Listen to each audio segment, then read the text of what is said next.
میں نے کہا ابھی نہیں آتے ہیں تو دے دوں گا. اس نے پھر تیسری دفعہ یاد کرایا تو مجھے غصہ آ گیا. میں نے کہا بھلی مانس تو روز مجھے شرمندہ کرتی ہے, کہا ہے نا نہیں میں دے دوں گا. اور میں نے زیادہ ہی ڈانٹ دیا, وہ رونے لگی, دیر تک روتی رہی, پھر چپ کر گئی. پھر اس نے ایک جملہ کہا تو میں رونے لگا. کہنے لگی آپ ہی تو میرے شوہر ہیں, آپ سے نہ کہوں تو کس سے جا کے کہوں. کہتا ہے میں رونے لگا تو وہ کہنے لگی آپ کیوں روتے ہیں. تو میں نے کہا جب میں اپنے رب سے کہوں گا نا تو ہی میرا رب ہے, تجھ سے نہ کہوں تو کس سے جا کے کہوں. تو پھر اللہ راضی ہوگا, اللہ پھر نوازے گا. نبی پاک صلی اللہ علیہ وسلم نے فرمایا رب سے مانگو تو بے یقینی کے ساتھ نہ مانگو, جب اس سے مانگو تو پھر کھول کے مانگو, اور اس سے مانگو تو دامن پھیلا کے مانگو, اور یقین کامل کے ساتھ مانگو. یارو ہم مخلص ہو کے تو یار ہماری تو دعا مانگو جی, دعا مانگو جی. دل کرتے کبھی کبھی پوچھوں دائیں بائیں والوں سے کیا مانگا ہے, کیا مانگا ہے. میں ہماری طرح کے میری طرح کے چھوٹے مولوی جب سویرے الف با تا سا پڑھاتے ہیں نا تو بچہ تھوڑا ادھر منہ کرے نا سبق پڑھاتے زور سے تھپڑ مارتے ہیں, اوے تو سبق مجھے سنا رہا ہے ادھر دیکھ رہا ہے, اور تو رب سے دعا مانگ رہا ہے, اور دیکھتا ادھر ہے, جھانکتا ادھر ہے, اور سوچ تیری کدھر ہے, اور دعا اللہ سے مانگ رہا ہے. حضرت موسیٰ کلیم علیہ السلام نے عرض کی مالک میری قوم کہتی ہے کہ تو ہماری دعائیں قبول نہیں کرتا. تو رب کریم نے فرمایا موسیٰ ان کے لفظ میرے ساتھ ہوتے ہیں, دل نہیں نا میرے ساتھ ہوتا. یہ جملوں سے تو مانگتے ہیں, اخلاص سے مانگے نا روح سے. تو مالک نے تو وعدہ کیا اجیب دعوت الداع اذا دعان, تم جب بھی دعا مانگو گے میں تمہاری دعاؤں کو قبول فرماؤں گا. تو اخلاص اپنی زندگی میں پیدا کریں, والد کے ساتھ بھی مخلص رہیں. بانیوں میں بلا دولت مند کون ہوتا ہے؟ میں کو دعویٰ تو نہیں کر سکتا لیکن درویشوں کی خدمت میں بیٹھنے والا ہوں, مشورہ تو دے سکتا ہوں نا. بانیوں میں بھلا دولت مند کون ہوتا ہے؟ جو رٹے نہیں ڈالتا.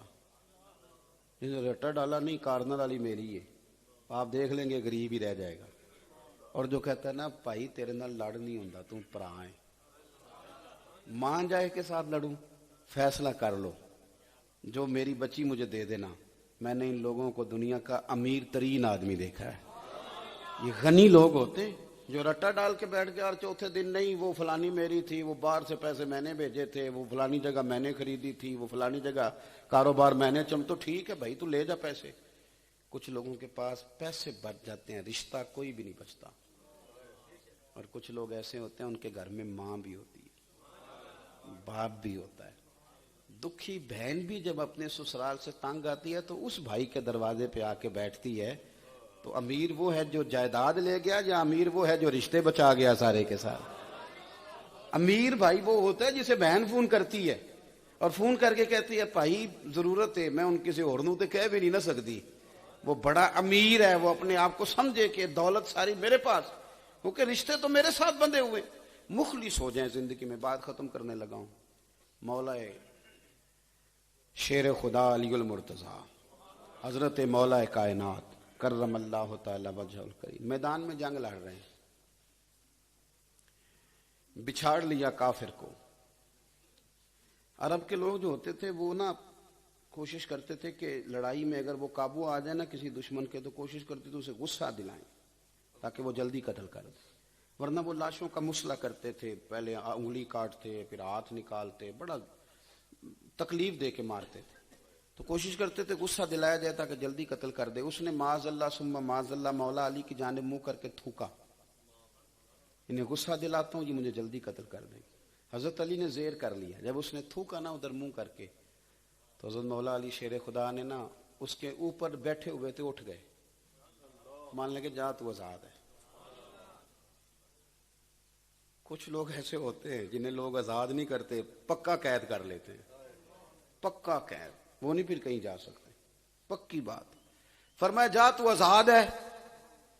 وہ وہیں کھڑا ہو گیا. حالانکہ جس کی جان چھوٹ جائے نا موت سے تو بھاگ جاتا ہے, وہ کھڑا ہو گیا اور کھڑا ہو کے کہنے لگا حضور پہلے بتائیں آزاد کیوں کیا, جب گرا جو لیا تھا تو قتل کرتے. تو حضرت مولا مرتضیٰ شیر خدا فرمانے لگے میں تجھے, میرا تیرے ساتھ کوئی رٹا جائیداد کا ہے, میرا تیرے ساتھ کیا جھگڑا ہے, کوئی کاروباری ہے, کوئی پیسوں کا لین دین ہے؟ تو اللہ کے دین کا دشمن ہے, میں رب کریم کے دین کا سپاہی ہوں. میں تجھے قتل کر رہا تھا اللہ کی رضا کے لیے. میرا تیرے ساتھ کوئی ذاتی معاملہ جھگڑا اب جب تم نے میری جانب تھوکا ہے نا، وہ تھوک آئی یا نہیں آئی؟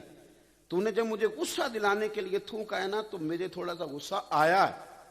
اب اگر تجھے قتل کر دوں گا نا اپنے نفس کے لیے، تو میرا دین اور میرا اخلاص اجازت نہیں دیتا، لہذا تو جا، تو آزاد ہے۔ وہ تلوار کے زور پر تو قابو نہیں آیا، لیکن دیکھا نا مولا علی مخلص ہیں تو اٹھ کے قریب آ کے کہنے لگا حضور اب کہاں جانا ہے، پھر آپ مجھے کلمہ ہی پڑھا دے۔ اگر اتنے مخلص ہیں نا مسلمان تو پھر اس دین کے قریب جانا چاہیے۔ بڑی لمبی چوڑی ہو گئی ہماری ریاکاریاں۔ کچھ مجھے غصہ کم آتا ہے، کچھ لوگوں پہ بڑا ہی غصہ آتا ہے۔ جو کہتا ہے نا میں نے اماں کو عمرہ کرایا، اس پہ بڑا غصہ آتا ہے۔ میں کہتا ہوں تیری ماں نے تیرے لیے بڑا کچھ کیا ہے پر اس نے کبھی نہیں بتایا۔